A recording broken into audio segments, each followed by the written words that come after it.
اعوذ باللہ من الشیطان الرجیم، بسم اللہ الرحمن الرحیم۔ آج ہم احادیث مبارکہ کی روشنی میں فریضہ حج کو سمجھیں گے۔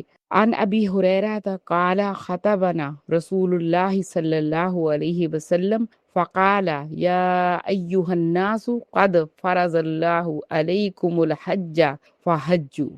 یہ صحیح مسلم میں حدیث مبارکہ ہے۔ حضرت ابو ہریرہ رضی اللہ تعالیٰ عنہ سے روایت ہے، حضور صلی اللہ علیہ وسلم نے تقریر کی اور فرمایا، اے لوگو، اللہ نے تم پر حج فرض کیا تو حج کرو۔ اسی طرح صحیح بخاری اور صحیح مسلم میں ایک اور حدیث ہے، حضور صلی اللہ علیہ وسلم نے فرمایا، جو شخص اس گھر کی زیارت کو آیا اور اس نے نہ تو شہوت کی کوئی بات کی اور نہ ہی خدا کی نافرمانی کا کوئی کام کیا، تو وہ اپنے گھر کو اس حالت میں لوٹے گا کہ جس حالت میں جیسے اس کی ماں نے آج ہی اسے جنا ہے۔ یہ صحیح بخاری اور صحیح مسلم میں حدیث مبارکہ موجود ہے، یہ بھی صحیح حدیث ہے۔ اسی طرح ایک اور حدیث مبارکہ ہے، حضرت ابو ہریرہ رضی اللہ تعالیٰ عنہ نے فرمایا کہ حضور صلی اللہ علیہ وسلم سے پوچھا گیا، کون سا عمل افضل ہے؟ آپ صلی اللہ علیہ وسلم نے فرمایا، اللہ اور اس کے رسول صلی اللہ علیہ وآلہ وسلم پر ایمان لانا۔ اور اس کے بعد سائل نے کہا کہ اس کے بعد کون سا عمل افضل ہے؟ آپ صلی اللہ علیہ وسلم نے فرمایا کہ خدا کے دین کی خاطر جہاد کرنا۔ پھر پوچھا گیا اس کے بعد کون سا عمل افضل ہے؟ آپ صلی اللہ علیہ وسلم نے فرمایا وہ حج جس میں آدمی سے خدا کی نافرمانی نہ ہوئی ہو۔ یہ بھی حدیث اپنے مقام و مرتبے کے لحاظ سے صحیح ہے، صحیح بخاری اور صحیح مسلم میں موجود ہے۔ تینوں احادیث کی سند صحیح ہے اور تمام راوی ثقہ ہیں۔ اس میں تینوں احادیث مبارکہ میں موضوع حج ہے۔ حج اسلام کا 5واں رکن جو ہر صاحب استطاعت مسلمان پر زندگی میں ایک بار فرض کیا گیا۔ یہ محض ایک عبادت نہیں بلکہ روحانی انقلاب ہے، عاجزی، محبت الہی اور امت مسلمہ کے اتحاد کا عظیم مظہر۔ حج کی فرضیت ہمیں یاد دلاتی ہے کہ انسان اپنی اصل کی طرف لوٹے، اپنے رب کے حضور جھکے اور دنیا کی تمام تر مصروفیات کو چھوڑ کر اللہ کے گھر کا رخ کرے۔ جب کوئی مسلمان لبیک اللہم لبیک کی صداؤں کے ساتھ احرام باندھتا ہے تو گویا وہ اعلان کرتا ہے، اے رب میں حاضر ہوں، تیرے ہر حکم پر میں اپنا سر جھکانے کے لیے تیار ہوں۔ حج ہمیں مساوات کا درس دیتا ہے، وہاں امیر ہو غریب، بادشاہ ہو مزدور، سب ایک ہی لباس پہنے ایک ہی صف میں کھڑے ہو کر ایک ہی رب کو پکارتے ہیں۔ یہ منظر انسان کے دل کو جھنجھوڑ دیتا ہے کہ اصل عزت اور برتری کس کو ہے؟ صرف تقوی میں ہے، نہ مال، نہ دولت، نہ حسب، نہ نسب، کوئی چیز اہمیت نہیں رکھتی۔ اللہ کے ہاں سب سے زیادہ اہمیت جو چیز رکھتی ہے دل کے اندر اللہ کا خوف، اللہ سے محبت ہے۔ اور حج دراصل اس بات کا مظہر ہے کہ بندہ اپنے اللہ کے ساتھ کتنا اٹیچ ہے۔ حج کی اہمیت اس بات سے بھی ظاہر ہوتی ہے، یہ گناہوں کی معافی کا ذریعہ ہے۔ حدیث مبارکہ میں یہی بات تو سمجھائی گئی ہے کہ جو خلوص نیت سے حج کرے گا وہ ایسے گناہوں سے پاک ہو کے لوٹے گا جیسے ماں کے پیٹ سے پیدا ہوا ہے۔ بچہ جو ہے وہ گناہوں سے پاک ہوتا ہے، اسی طرح جب انسان حج کر کے لوٹتا ہے تو گناہوں سے پاک ہو جاتا ہے۔ مگر ایک بات یاد رکھنے کی ہے کہ اللہ حقوق اللہ معاف کر دیتا ہے۔ اللہ بندوں کے حق بندوں کے اوپر ہی چھوڑتا ہے، وہ اسی وقت معاف ہوں گے جب بندہ معاف کرے گا۔ اس لیے حج کرنے جانے سے پہلے بندوں سے معافی مانگ لینا اپنی کوتاہیوں کی، اپنی غلطیوں کی، یہ بہت اچھی روایت بھی ہے اور یہ بہت ضروری معاملہ بھی ہے، بہت ضروری مرحلہ بھی ہے، تاکہ بندوں سے اپنے گناہوں کی معافی، اپنی زیادتیوں کی معافی مانگنے کے بعد اللہ کے حضور پہنچیں اور اس طرح سے پاک و صاف ہو کر آئیں کہ جسم کے اوپر جیسے کوئی میل نہیں رہتا، ایسے ہی ہمارے نام اعمال میں کوئی گناہ باقی نہ رہے۔ اور پھر میدان عرفات جہاں لاکھوں لوگ ہاتھ اٹھا کر دعا مانگتے ہیں، یوں محسوس ہوتا ہے جیسے قیامت کا منظر آنکھوں کے سامنے ہو۔ ہر شخص اپنے رب سے فریاد کر رہا ہوتا ہے، آنسو بہا رہا ہوتا ہے، مغفرت کی امید لیے کھڑا ہوتا ہے۔ یہی وہ لمحہ ہے جب بندہ اپنے رب سے قریب ہوتا ہے اور اپنے رب سے مانگتا ہے اس کا رب سنتا ہے اور اس کی ہر دعا قبول کرتا ہے، اس کے گناہ بھی معاف کر دیتا ہے، اس کی آرزویں، اس کی تمنائیں، اس کی خواہشات بھی پوری کرتا ہے۔ اور حج اللہ اور بندے کا وہ تعلق اور وہ رشتہ ہے کہ جو انتہائی قریب کر دیتا ہے، اور انسان سمجھتا ہے کہ وہ اپنے رب کے قریب ہے اور اس کا رب اسے دیکھ رہا ہے۔ حج ہمیں قربانی، صبر اور اثار کا سبق بھی دیتا ہے۔ خاص شیطان کو کنکریاں مارنا ہو، یا قربانی، یا طواف اور سعی کرنا ہے، یا طواف زیارہ جو بہت ہی مشکل مراحل سے گزر کر ادا ہوتا ہے، یا منا اور مزدلفہ کا قیام ہے، یہ سب کچھ کیا ہے؟ یہ سکھاتا ہے کہ اے انسان، تو اپنے رب کی رضا کے لیے ہر چیز کر گزر، خواہ یہ حج کے ایام ہوں یا تو جب اپنی زندگی اپنے گھر والوں میں گزار رہا ہے، اپنے رشتہ داروں، اپنے عزیز و اقارب کے ساتھ ہے، اس وقت بھی یاد رکھ کہ تو اپنے رب کا بندہ اور غلام ہے، اور تجھے اس کی مرضی کے مطابق چلنا ہے، اسے راضی کرنا ہے۔ پلٹ کے تمہیں واپس اللہ ہی کے حضور حاضر ہونا ہے، اور اللہ تمہارے تمام اعمال کو دیکھ بھی رہا ہے اور اس کا پورا بدلہ بھی دے گا۔ حج صرف چند دنوں کی عبادت نہیں میری بہت پیاری بہن اور بیٹی، یہ پوری زندگی کا پیغام ہے۔ یہ حج ہمیں سمجھاتا ہے کہ ہمیں بدلنا ہے، ہمیں اپنی عادات و اطوار، اپنے مزاج، اپنے معاملات سب کو درست کر کے اللہ کے احکامات کے مطابق ڈھالنا ہے۔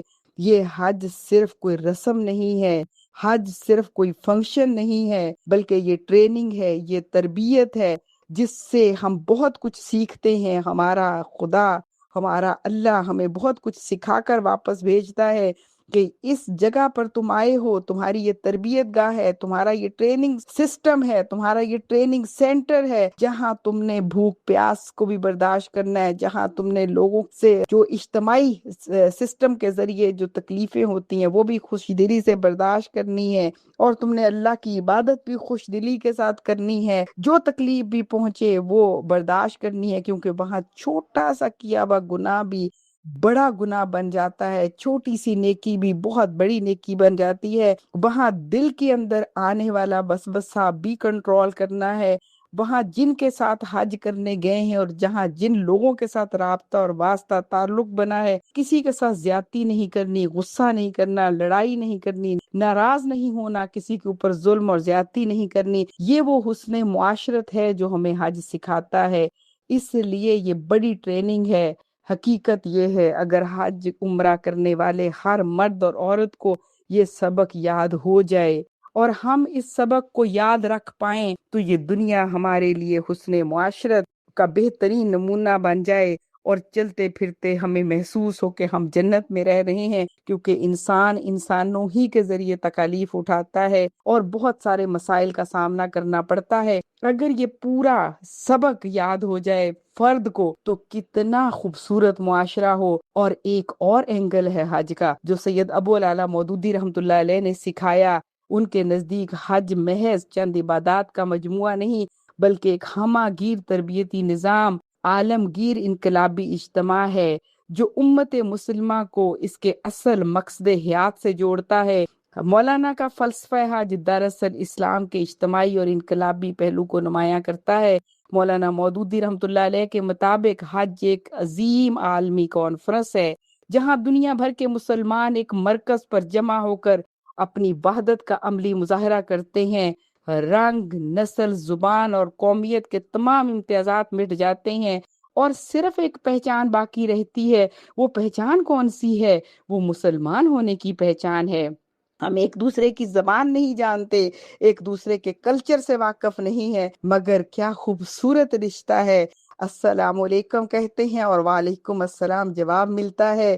اللہ اکبر کی آواز کے ساتھ سب حرم کی طرف بھاگتے ہیں، پھر مسجد نبوی کی طرف بھاگتے ہیں، ایک اللہ کے سامنے ہاتھ باندھ کر کھڑے ہو جاتے ہیں، اسی کے سامنے جھکتے ہیں، اور پھر اس اجتماع کا مقصد صرف عبادت نہیں بلکہ امت کے مسائل پر غور ہے، باہمی تعاون اور پھر مشترکہ لائحہ عمل پیدا کرنا بھی ہے۔ مولانا محترم حج کو ایک عملی تربیت گاہ قرار دیتے ہیں۔ احرام باندھنے سے لے کر طواف، سعی، عرفات میں قیام اور پھر کنکریاں مارنے تک ہر عمل انسان کو نظم و ضبط سکھاتا ہے، اطاعت سکھاتا ہے، صبر سکھاتا ہے اور قربانی کا سبق دیتا ہے۔ عملی زندگی میں یہی چیزیں ہیں، اجتماعی زندگی میں یہی چیزیں ہیں۔ اللہ نے پوری کائنات بنا کر بتا دیا، وہ پورے نظم و ضبط سے چلا رہا ہے، پورے سسٹم سے چلا رہا ہے، اور پھر بتایا کہ جو چلانے والی ہستی ہے اس کی اطاعت کرنی ہے۔ اسی طرح دنیا کے اندر بھی ایک سٹیٹ ہے تو سٹیٹ کے سربراہ کی اطاعت ہے اگر وہ معروف پر ہے، اور اسی طرح ایک تنظیم ہے تو تنظیم کے سربراہ کی بھی اطاعت ہے اگر وہ معروف میں حکم دے رہا ہے۔ اسی طرح ایک ادارہ ہے، ادارے کے سربراہ کی بھی اطاعت ہے اگر وہ معروف میں حکم دے۔ اسی طرح گھر کے سربراہ کی اطاعت ہے اگر وہ معروف میں حکم دے۔ تو لہٰذا اطاعت کے لیے صبر تو کرنا پڑے گا نا، اپنے نفس کے اوپر ضبط کرنا پڑے گا، اپنی رائے، اپنی ایگو، اس کو تھوڑا قابو میں کرنا پڑے گا، کیونکہ اطاعت کرنا اپنے نفس اور اپنی نفسانیت پر چوٹ ہے۔ اور یہی تو سبق سکھاتا ہے حج، یہی سبق سکھاتا ہے عمرہ، اور اس میں قربانی کا سبق ہے کہ جب ہم حضرت ابراہیم علیہ السلام کی قربانی اور ان کی سنت کو تازہ کرتے ہیں کہ سب سے عزیز ہستی اپنے بیٹے کو قربان کیا، یہ سنت باقاعدہ ہر سال ہمیں یاد دلاتی ہے کہ ہم اپنی ذات، اپنی اولاد، اپنے والدین، اپنا مال، ہر چیز جو بھی ہمیں محبوب تر ہے وہ اللہ کے حکم پر، اللہ کی محبت پر قربان کر دیں گے۔ یہ دراصل انسان کو اس بات کے لیے تیار کرتی ہے کہ میں اپنی پوری زندگی اللہ کی بندگی میں گزار دوں۔ مولانا مودودی رحمۃ اللہ علیہ کے نزدیک حج کا ایک اور بہت اہم پہلو ہے، وہ یہ ہے کہ اللہ کی حاکمیت کا اعلان، کہ جب لاکھوں مسلمان لبیک اللہم لبیک پکارتے ہیں تو یہ دراصل اس بات کا اعلان ہوتا ہے کہ ہم صرف اللہ کو اپنا حاکم مانتے ہیں، اسی کے نظام کو دنیا میں قائم کرنے کے لیے تیار ہیں۔ اور پھر مولانا حج کو انسانی مساوات کا عملی نمونہ بھی کہتے ہیں۔ احرام کی سادگی اس حقیقت کو اجاگر کرتی ہے کہ دنیا کی حیثیتیں تو عارضی ہیں، اصل حیثیت جو ہے وہ تقویٰ کی ہے۔ دراصل یہ حج کی پوری ٹریننگ میرے اور آپ کے اندر عاجزی، انکساری اور اخوت اور بھائی چارے کو فروغ دیتی ہے۔ یہ تجدید عہد کا دن ہے۔ ہر حاجی اللہ سے وعدہ کرتا ہے کہ وہ گناہوں سے توبہ کر کے ایک نئی زندگی شروع کرے گا اور دین حق کے قیام کے لیے اپنی صلاحیتیں صرف کر دے گا۔ تو دراصل یہی وہ سبق ہے، کیونکہ انسان اگر اپنے مشن کے اوپر لگا رہے تو بہت ساری چیزیں اس کی اس مشن پر لگنے کی وجہ سے سیدھی ہو جاتی ہیں۔ جب دوسرے کو سکھانے کے لیے نکلتے ہیں تو اپنے حال پر تو غور کرنا ہی پڑتا ہے، کیونکہ اگر اپنے حال کو درست نہیں کریں گے تو دوسرے کے حال کو کیسے درست کریں گے، کیونکہ وہ بات تو بے معنی ہو جاتی ہے جس پر ہم خود عمل نہیں کرتے لیکن دوسرے کو نصیحت کرتے ہیں۔ نہ صرف بے معنی ہو جاتی ہے بلکہ وہ تو عذاب کا باعث بنتی ہے۔ اس لیے اگر ہم فلسفہ حج کو سمجھ لیں کہ حج ایک عبادت ہی نہیں بلکہ امت مسلمہ کی تربیت، اتحاد اور عالمی ذمہ داریوں کا شعور پیدا کرنے والا ایک انقلابی نظام ہے، اگر یہ سمجھ آ جائے تو یقین جانیے کہ اتنا بہترین یہ تربیت کا سسٹم ہے کہ اس کے بعد حسن معاشرت بھی مسئلہ نہیں ہے، اور پوری دنیا کے سامنے اسلام کا امبیسیڈر بننا کوئی مشکل نہیں ہے۔ پھر امت اتنی متحد ہوگی اور اس قدر مضبوطی کے ساتھ اسلام کے پیغام کو لے کر آگے بڑھے گی کہ کوئی بھی اس کے مقابلے میں کھڑا نہیں ہو سکے گا۔ اللہ کرے کہ ہم ایسی ہی امت بن سکیں، آمین۔ السلام علیکم ورحمۃ اللہ وبرکاتہ۔